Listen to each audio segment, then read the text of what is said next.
Okey. Assalamualaikum, selamat pagi semua.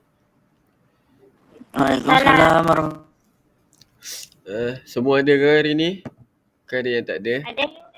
Ada Encik. Okey. Okey. So, pada pagi ni saya akan cakap tentang ni lah. Kita punya core ability. Kita akan buat untuk tajuk kerja berpasukan. Semua boleh nampak? Nampak? Okey. Nampak cikgu. Okey, so sebelum tu saya nak tanya dulu. Hari ni semua macam mana? Okey ke tak okey? Dah makan ke? Belum ke? Sihat atau tidak? Dah makan. Alhamdulillah sihat. Okey. So, pada hari ni saya akan terangkan pasal tajuk kerja berpasukan ni. Apa yang awak semua tahu pasal kerja berpasukan ni?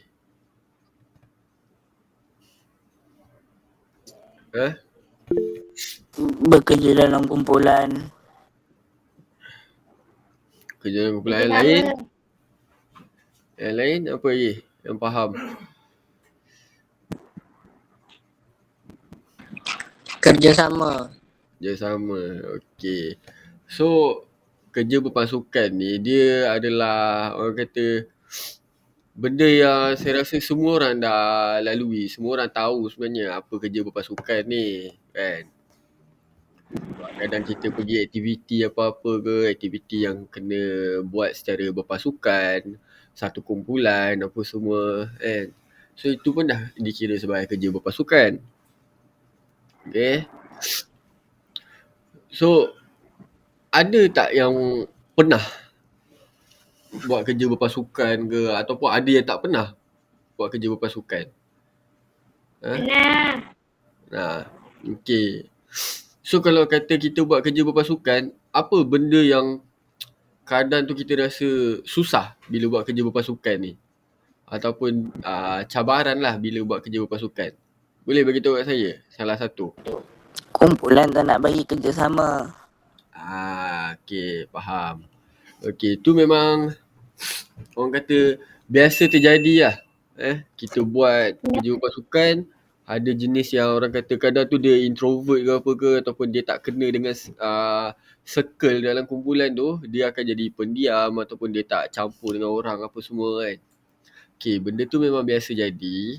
Tapi tak apa. Sekarang saya akan terangkan lagi lebih pasal kerja berpasukan. So, tajuk hari ni kerja berpasukan.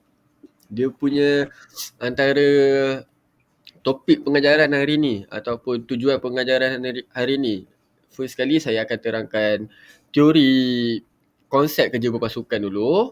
Selepas tu saya akan terangkan jenis-jenis peranan dalam pasukan lah. So setiap dalam kumpulan mesti kena ada ketua ataupun penolong. Lepas tu mesti kena ada ahli. Baru dia akan dikira sebagai satu pasukan.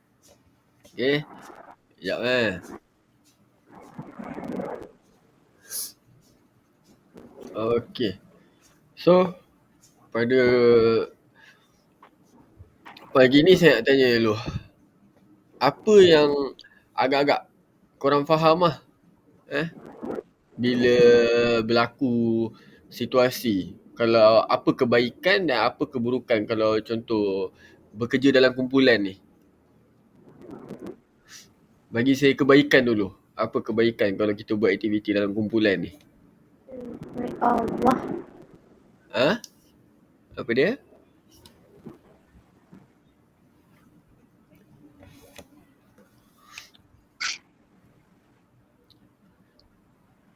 Kita boleh kongsikan banyak idea. Okey, betul. Memang kita boleh kongsikan banyak idea. Sebab lagi ramai orang, lagi ramai ahli, otak makin banyak, semakin berhubung, banyaklah idea tu, okey. So, kita pergi next slide dulu. Okey. So, dalam slide ni, first sekali saya akan bagi tahu tujuan Tujuan, pengenalan, lepas tu ada konsep kerja berkumpulan dan juga jenis-jenis peranan dalam pasukan. Okay. So, untuk pengenalan. First kali, okay. Kerja berpasukan adalah kumpulan-kumpulan formal terdiri daripada individu yang saling bergantung dan bertanggungjawab untuk mencapai matlamat. Semua pasukan kerja adalah satu kumpulan tetapi hanya kumpulan formal boleh menjadi pasukan kerja. Okey, apa yang awak faham dengan ayat yang saya bacakan tadi?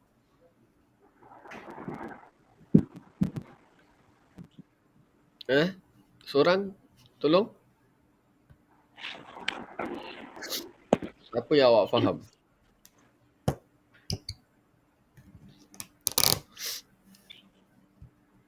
Cik buka slide mana tu?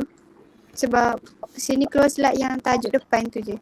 Okey, faham sekejap ya. Stop presenting. Okey, sekejap. Saya akan naikkan balik. Okey, sekarang semua nampak? Nampak Cik. Cik boleh besarkan tu slide. Besarkan slide, tak cukup besar? Tak cukup besar. Okey, sekejap saya akan ni.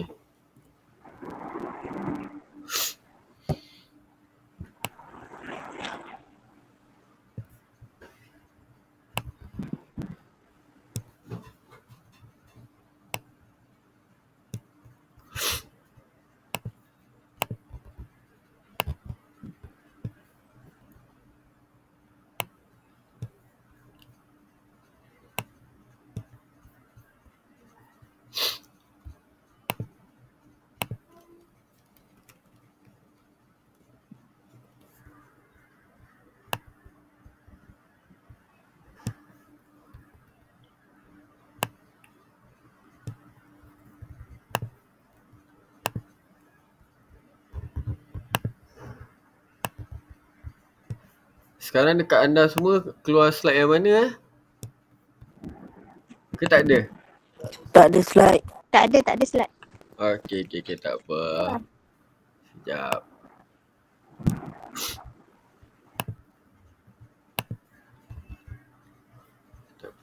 Okey.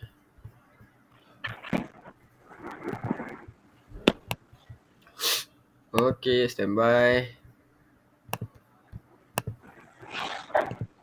Okey, so sekarang keluar tajuk pengenalan. Keluar. Okey. So, pengenalan saya ulang balik. Kerja berpasukan adalah kumpulan-kumpulan formal terdiri daripada individu yang saling bergantung dan bertanggungjawab untuk mencapai matlamat. Okay. Semua pasukan kerja adalah satu kumpulan tetapi hanya kumpulan formal boleh menjadi pasukan kerja. Okey, apa yang awak faham tentang apa yang saya bacakan tadi?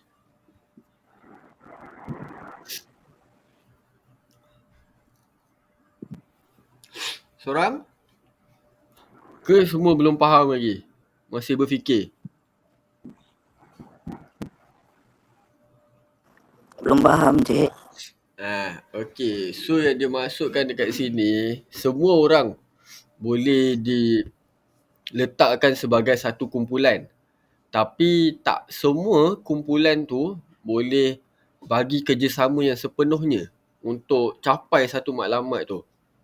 Itu yang tadi saya bagi tahu, ada yang jenis tak campur ataupun dia jenis tak bagi kerjasama kan.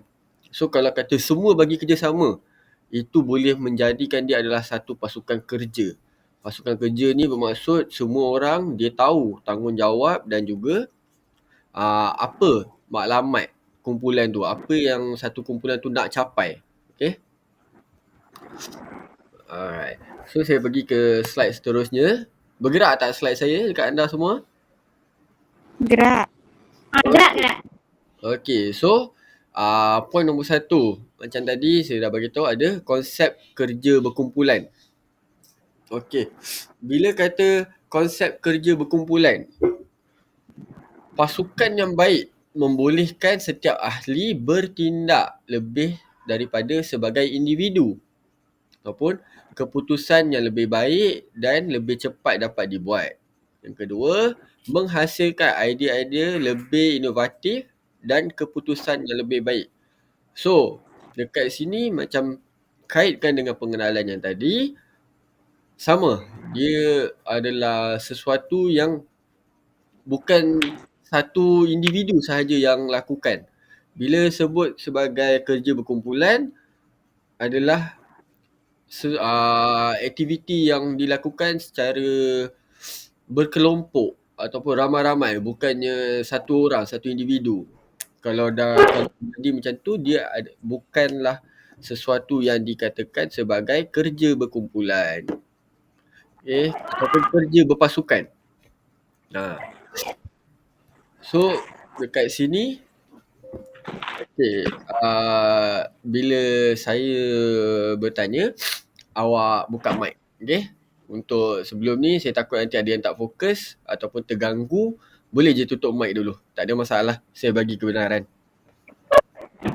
Sorry. Tak ada masalah. Jangan risau. Kita dalam konsep belajar. Okey. So, keputusan yang lebih baik dan lebih cepat dapat dibuat.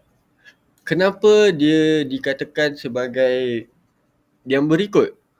Dia merujuk kepada kumpulan.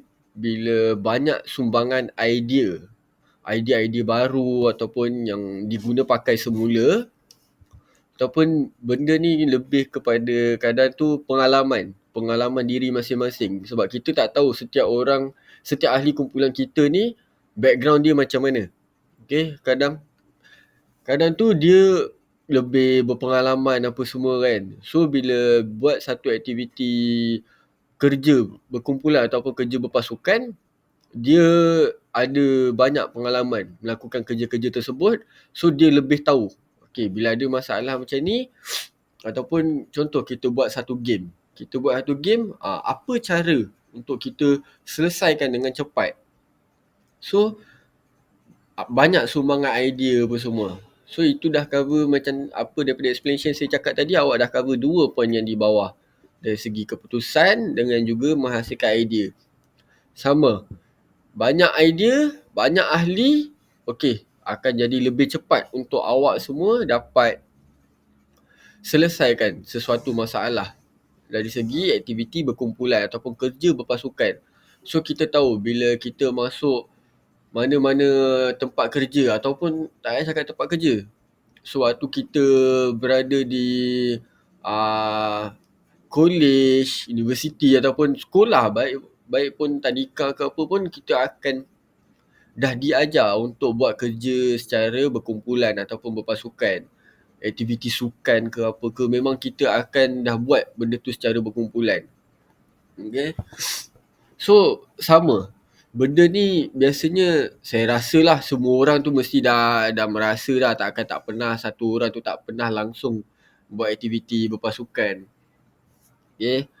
So saya akan pergi ke slide seterusnya, iaitu ciri-ciri pasukan yang efektif. Bila sebut ciri-ciri pasukan yang efektif, semua ahli pasukan jelas tentang wawasan dan maklumat pasukan.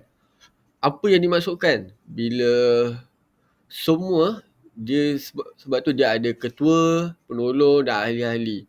So bila kita bagi satu kumpulan tu satu job ataupun satu tugasan, task, so semua tahu apa goals ataupun maklumat yang perlu dicapai.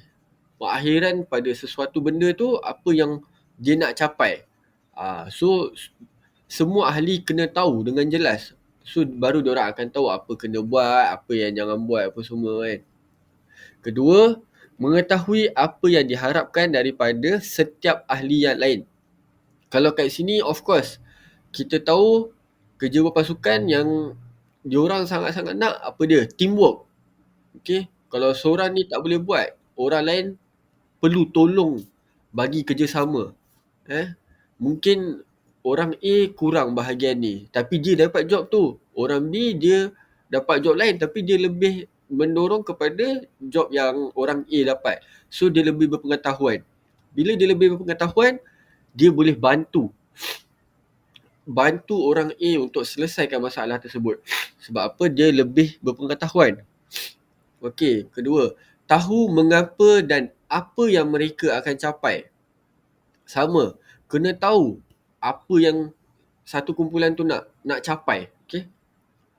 Kita bagi satu job, satu tugasan, apa pengakhiran dia? Of course lah, kita nak tugasan tersebut dapat diselesaikan dengan cepat, dengan kemas apa semua kan.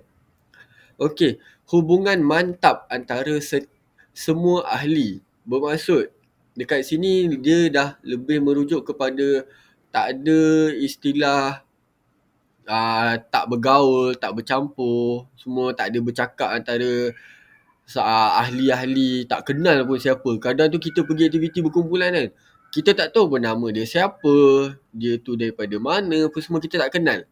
Kita cuma tahu nama dia je.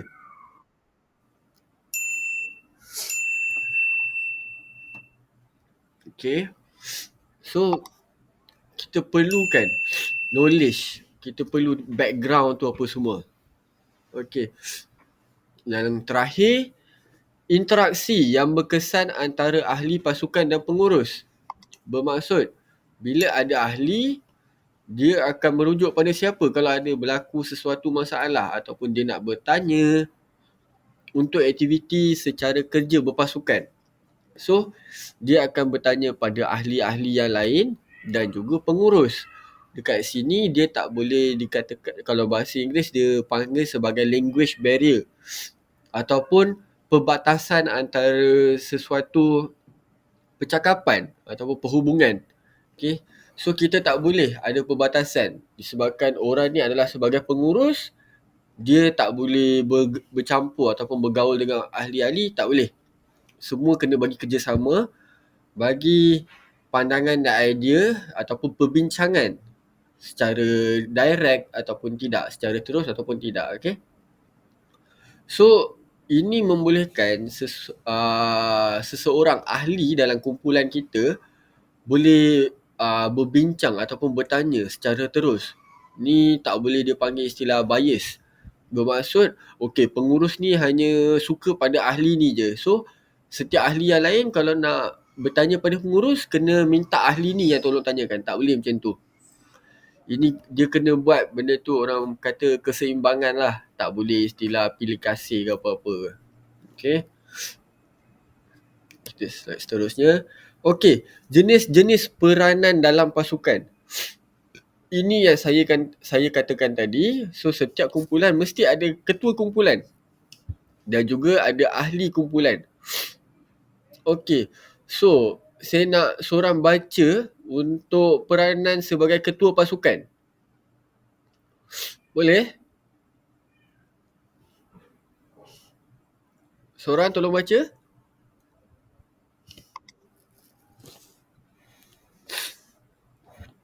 Baca je. Page yang mana, Cik? Jenis peranan dalam pasukan. Keluar tak dekat awak punya ni? Keluar je. Okey, saya nak seorang baca untuk ketua pasukan. Peranan ketua pasukan.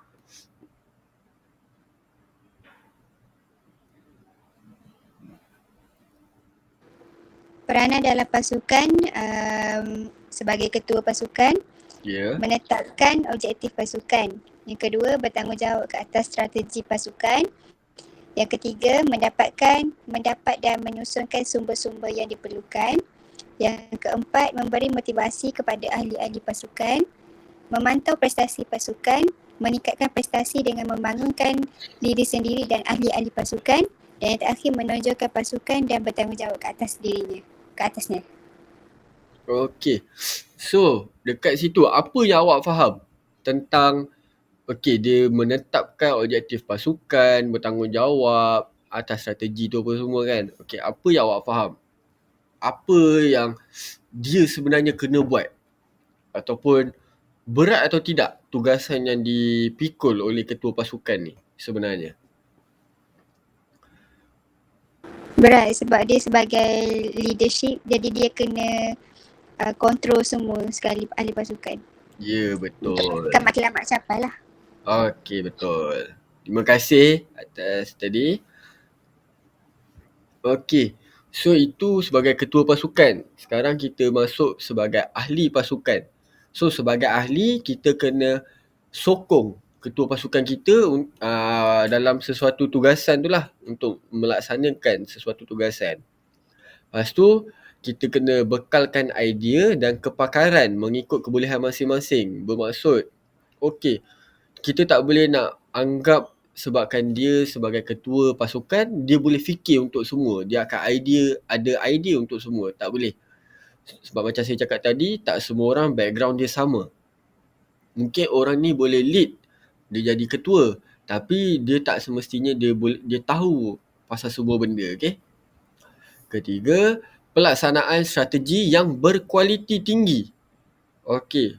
So bila ketua dah bagi cadangan, okey kita kena buat cara yang sebegini, sebagai ahli kita bagi kerjasama, kita ikut betul-betul dan kita kalau ataupun inovatif ataupun kita buat inovasi tersendiri, kita improvise, bahasa Inggeris, menambah baik lagi strategi yang diberi ataupun disarankan oleh ketua pasukan untuk orang kata jadikan strategi tu lebih efektif.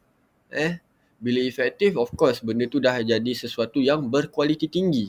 So cepat untuk kita selesaikan apa semua sesuatu tugasan. Lepas tu sebagai ahli kita bertanggungjawab sepenuhnya dalam melaksanakan tugasan. Kita tak boleh anggap sebabkan ketua dia akan lakukan semua, tak boleh. Itu dah bukan sebagai kerja berpasukan lah. Itu dah jadi kerja individu.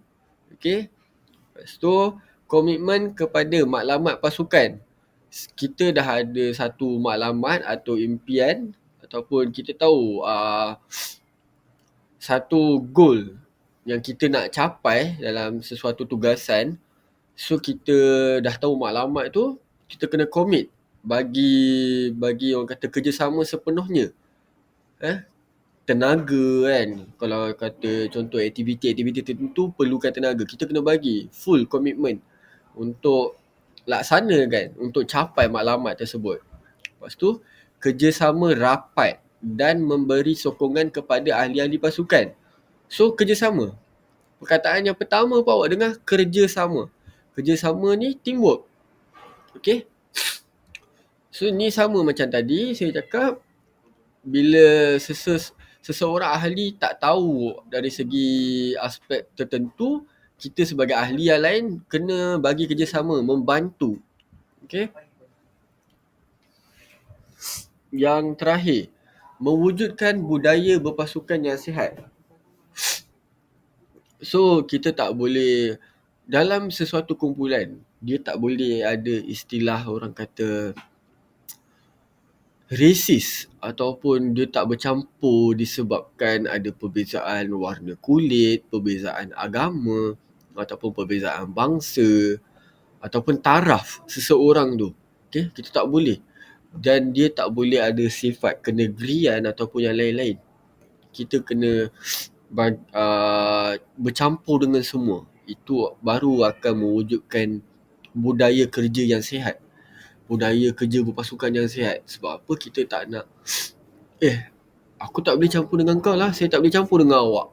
Awak bukan sama tahap dengan saya, awak tak sama agama, awak tak sama ni, tak boleh. Kita kena bercampur dengan semua. Orang kata kita kena open minded. Okay, kita kena, bila kita tengok seseorang tu, tak boleh terus judge dia.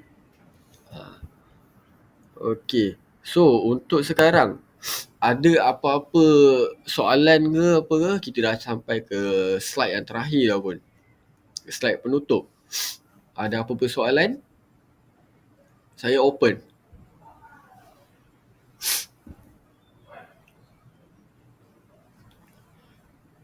Kalau tak ada, saya yang akan bertanya.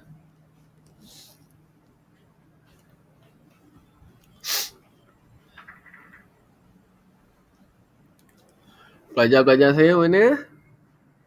Semua dah tidur dah, tak larat dah. Ada Ada. je, ada. Ada soalan ke tak ada? Cik tanya. Saya yang bertanya Okey, kalau saya yang bertanya, tak ada masalah. So, untuk sekarang saya akan bertanya dulu soalan yang berkaitan. Belum tu, saya tutup slide saya dulu. Sebab apa, semua nampak macam faham je kan. Saya akan bertanya pada semua. Okey, antara soalan saya bagi random. Okey, nyatakan 2 peranan sebagai ketua pasukan. Tadi ada yang dah baca kan?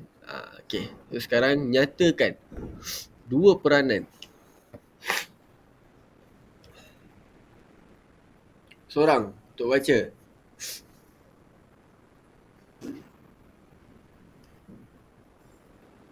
Ya, Amalina, ada nak jawab ke? Sekejap.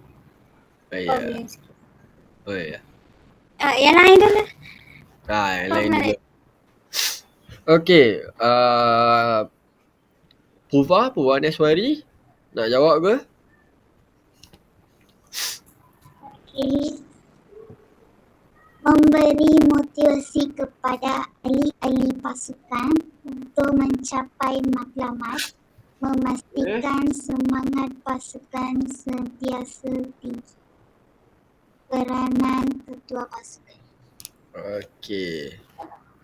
Okey, soalan yang seterusnya saya akan bertanya.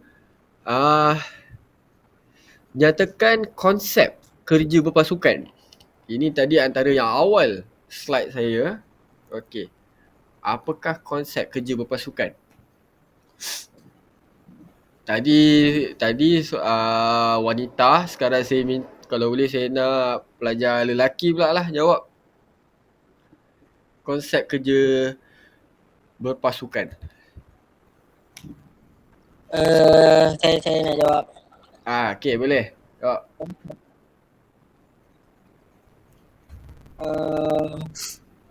Ini ke pasukan kerja amat penting kepada syarikat-syarikat. Lagi. Kerana keputusan yang lebih baik dan lebih cepat dapat dibuat. Okey. So, antara jawapan yang lebih mudah lah. Jawapannya adalah pasukan yang baik membolehkan setiap ahli bertindak lebih daripada sebagai individu. Okey. Itu antara konsep kerja berpasukan. Okey. So, untuk sekarang saya dah upload dekat group kelas untuk kertas penerangan dan juga kertas tugasan. Saya nak nanti baca dan fahamkan semua. Lepas tu awak boleh menjawab lah kertas tugasan tu berdasarkan kertas penerangan yang diberi. Okey. Boleh saya tak tengok jawapan yang pelik-pelik sangat. Jauh sangat lari ke apa ke. Okay. So, ada apa-apa soalan lain? Sekejap